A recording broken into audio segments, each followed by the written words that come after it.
You have questions, we have answers. This is Jane Muller. And this is Ken Muller. Welcome to our show, all about real estate with Ken and Jane. Well, Jane, March is here. Yes, and holiday time starts. Holiday time and the travel time starts as spring break is among us, whether you have kids that are in the high school or grammar school or even college kids coming back. Right. That's right. So today's show, we wanted to talk about architecture related to your travel. We're going to take like a worldwide tour, and then we're going to come back to the U.S. and tie it into some of the U.S. landmarks and also some colleges that have some pretty cool architecture as well. So the first stop on our trip is Barcelona, Spain. If you're planning a trip to Spain, you might want to check out the Sagrada Familia Towers. Those are sculptured towers of a church that was built about 140 years ago. It was designed by the famous Antoni Gaudí. The towers are so high that they're said to reach the heavens. It's actually on it. Construction started in 1882, and they said it's still being worked on. It's expected to be totally completed by 2026, but there's still tours available.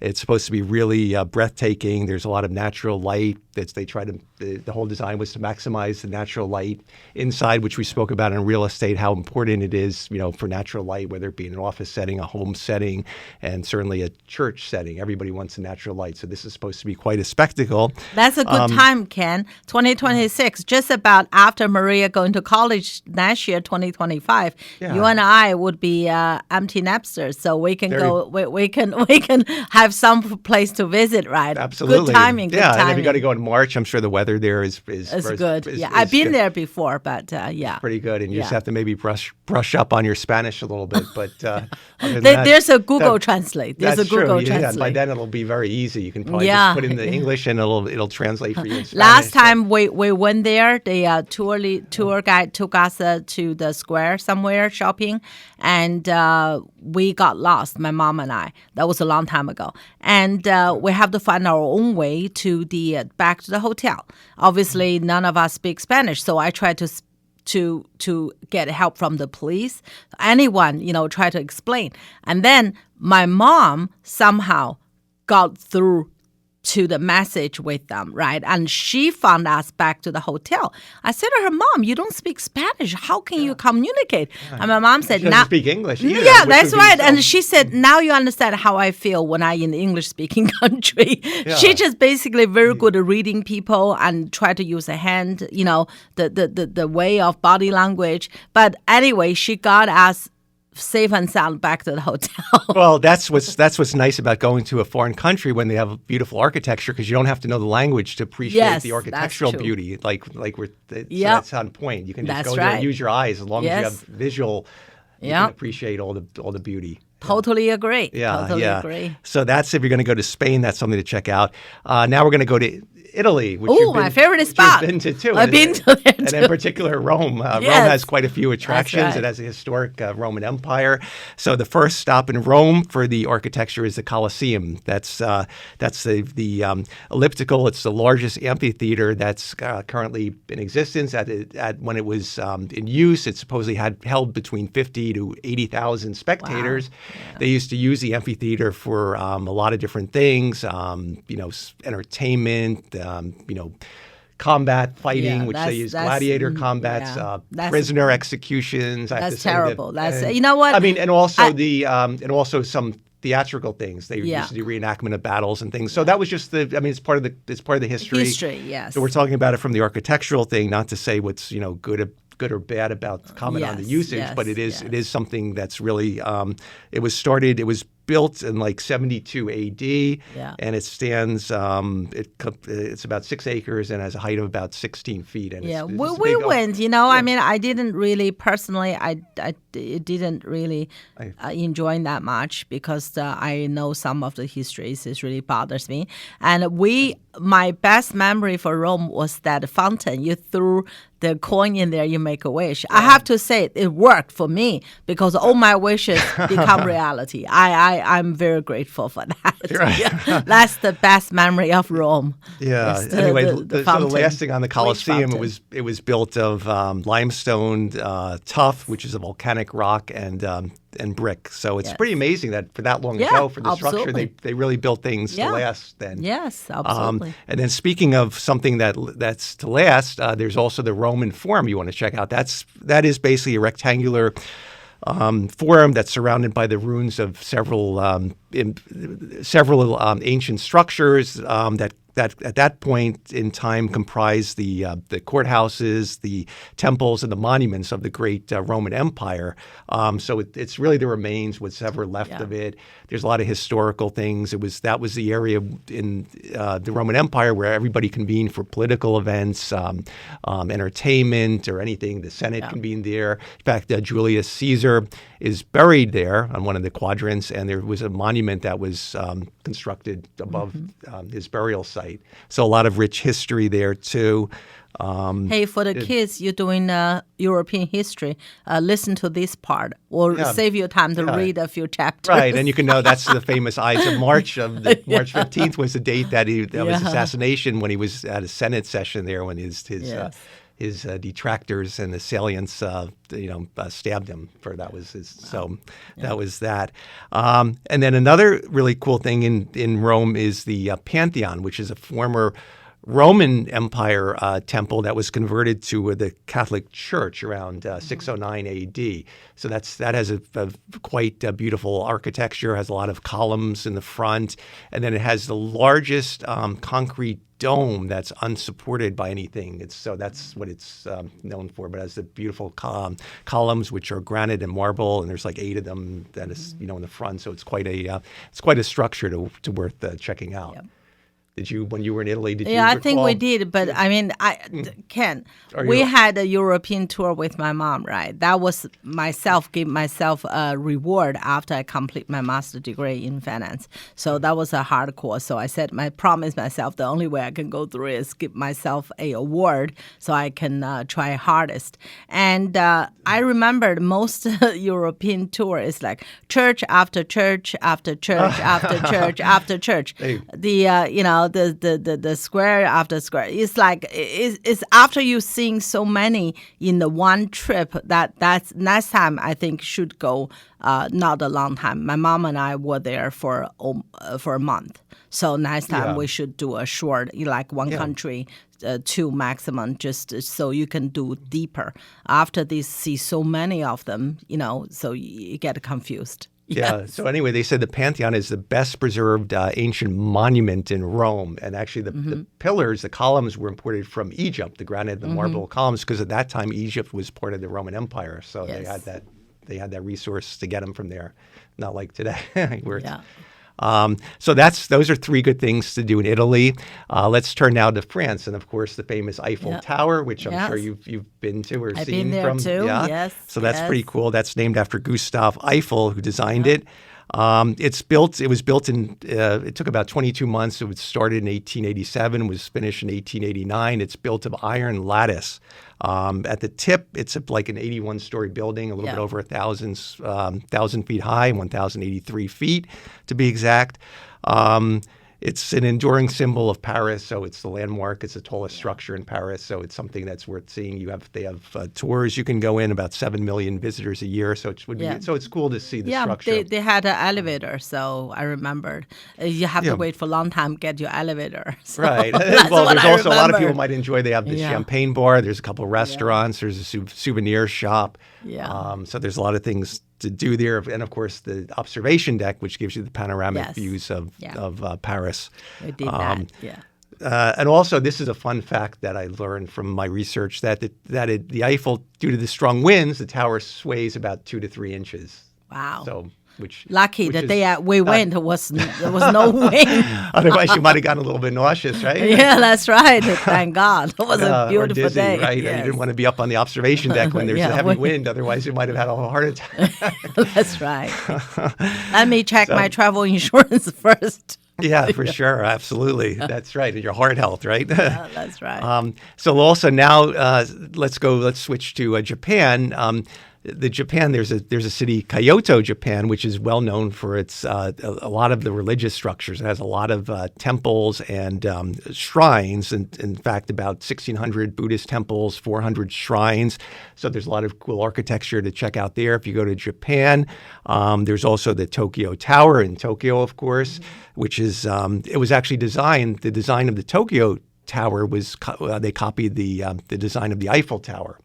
So it's designed after that. It was built in 1958. It has a height of over 1,000 feet as well, 1,092 feet. So it's and that's the symbol. It's the second largest structure in Tokyo, but it was built in the 58. It symbolized Tokyo's rebirth after World War II. Ken, think about Tokyo, think about Japan. There's only two things came to my mind. One is the spring cherry blossom. And the second is sushi. It's the food. So that's definitely on our travel list, regardless you know or not. So once again, when Maria going to college, we'll have a lot of place to be. But that's definitely a place. I want to. Besides the beautiful architecture, and these are just some of the many. We're missing a lot of different things. We don't have time in our half-hour show to cover everything around the world. There's just so many structures of beauty. But likewise, so then when you go to Japan, you go to take the tour, you climb the tower, you build up your appetite, you have your sushi and your wine, and then you enjoy. Then you can enjoy the food. That's right. Or you go to the observation deck and have your food there. No. Go there first and then have the food later. Later, right? So you have to get the sequence right. Right. Absolutely. Yes. So now we're going to swing back to the USA, America. We've got plenty of our own architecture, starting in the city, New York, NYC. Yes. We've got the skyscrapers. You have the Empire State Building skyscraper. You have the Chrysler Building. And now we have the One World Trade Center known as the Freedom Tower, which was completed in 2014, of course, as everyone knows, to replace the Twin Towers.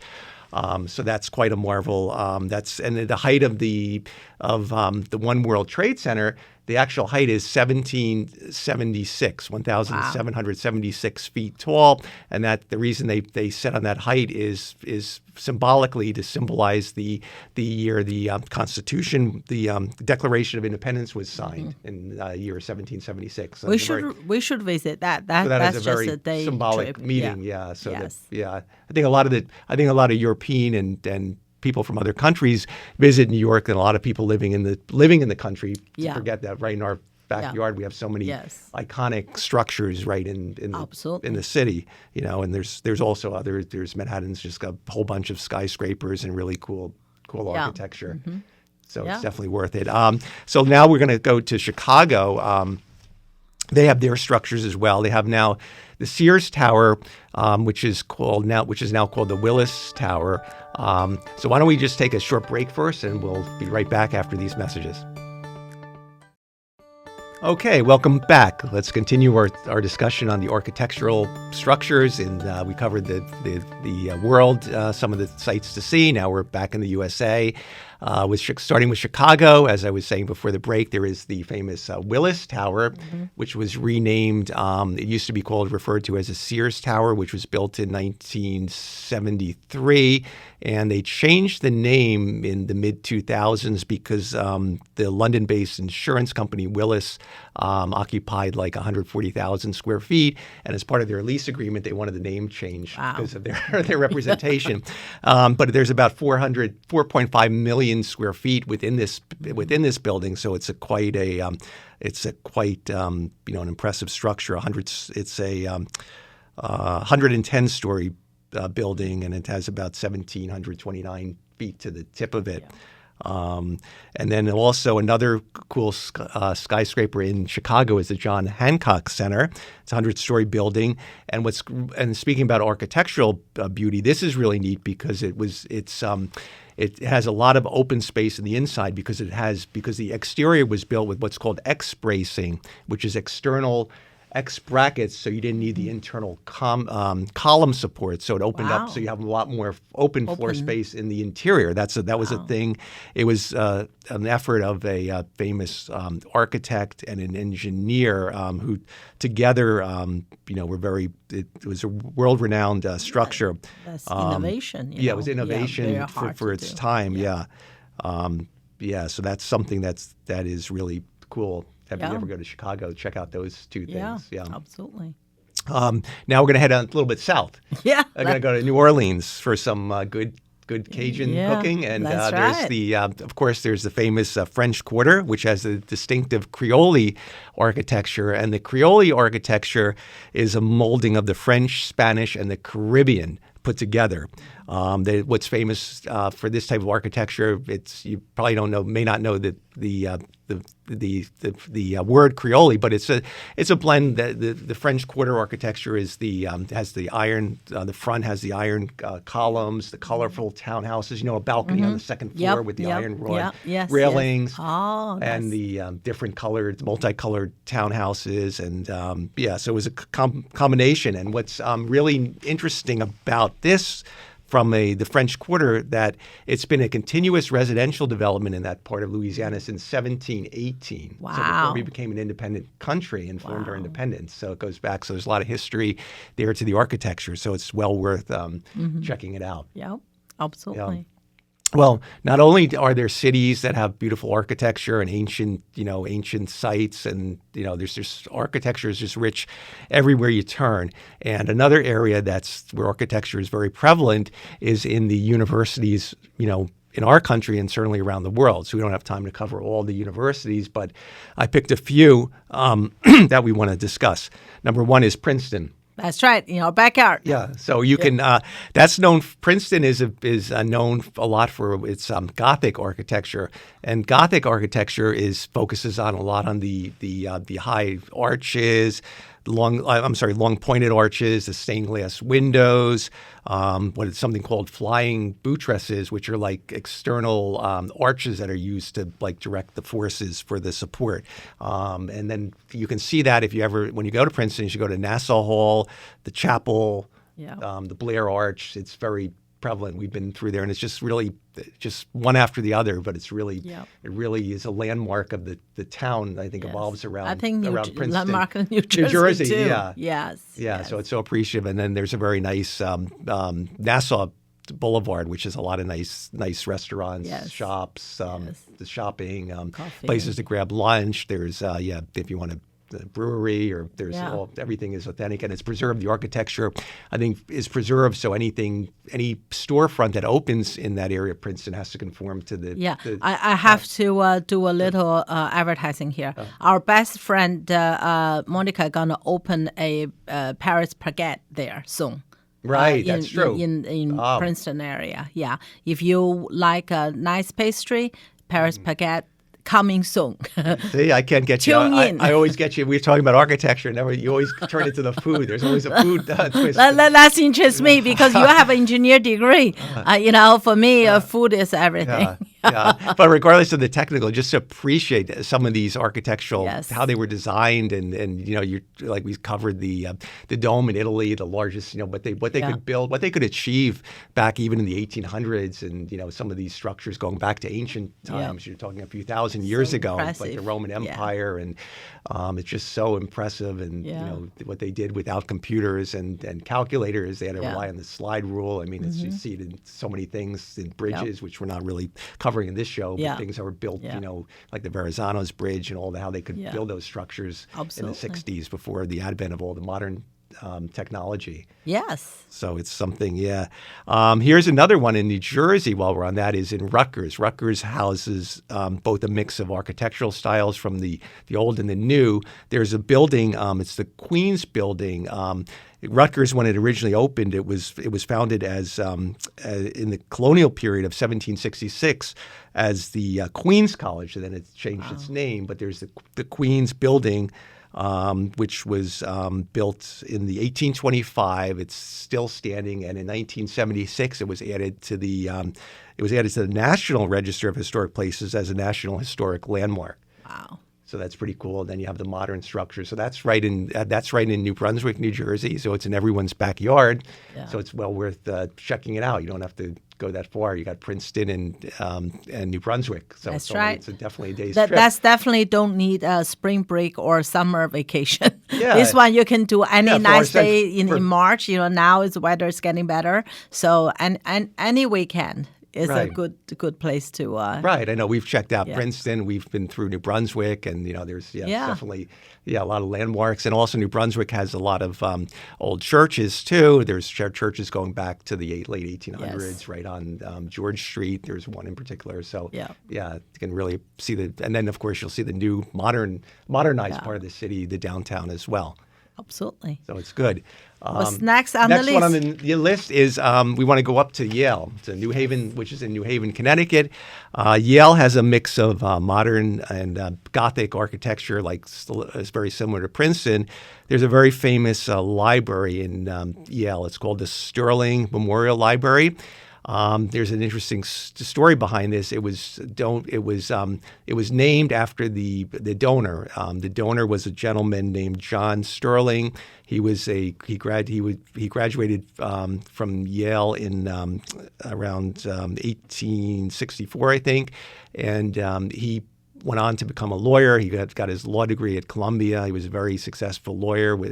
He was a partnership, and he represented which we call it the oil company.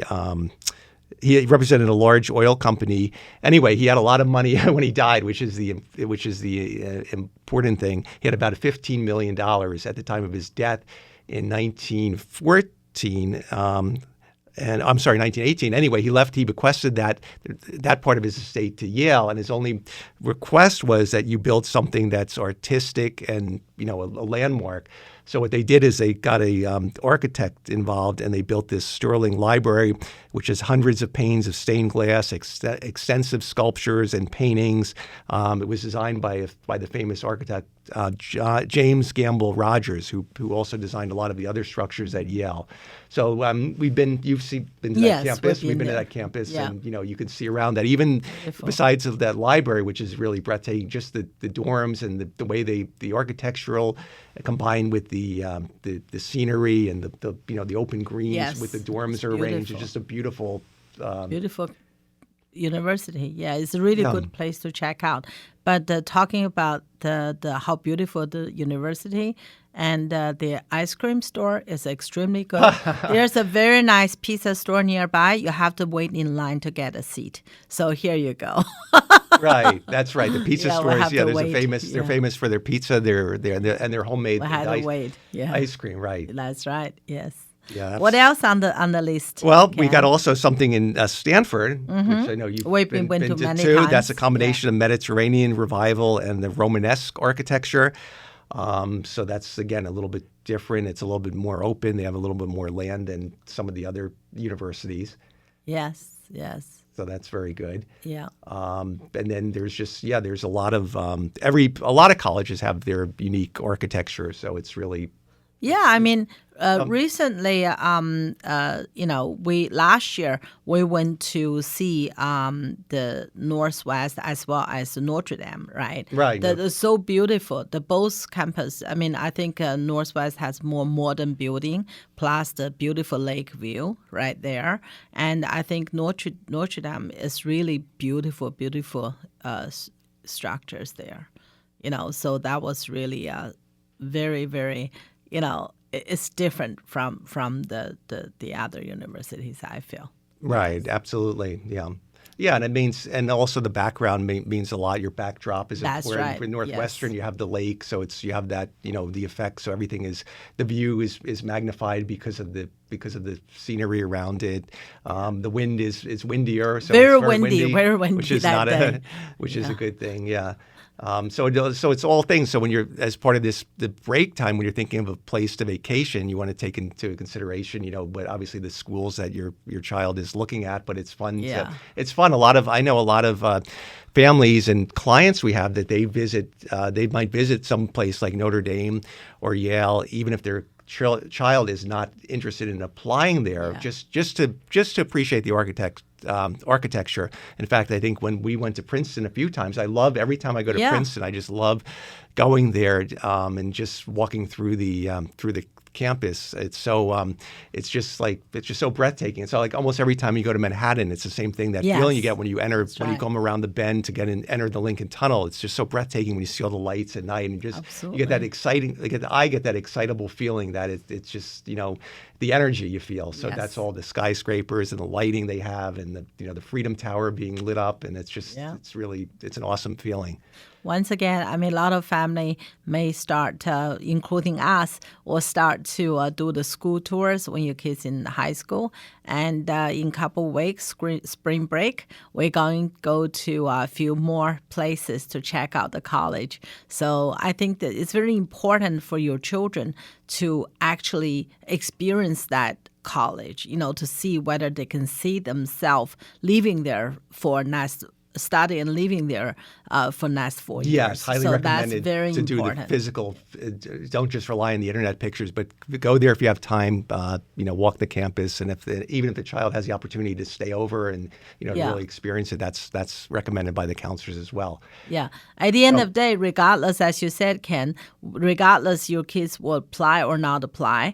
And we see it as a family holiday vacation, right? Right. That's definitely worth it. That's good memory for your children growing up. For us too, it's like it's a part of It's part of life. And if you don't have the kids that are in college age, well, then go to Spain, Italy, or France and check out some of these architectural sites. That's right. Either way, right? Yes. All right, that's a wrap for the show. We're out of time. We hope everyone enjoyed the show. We'll see you next week.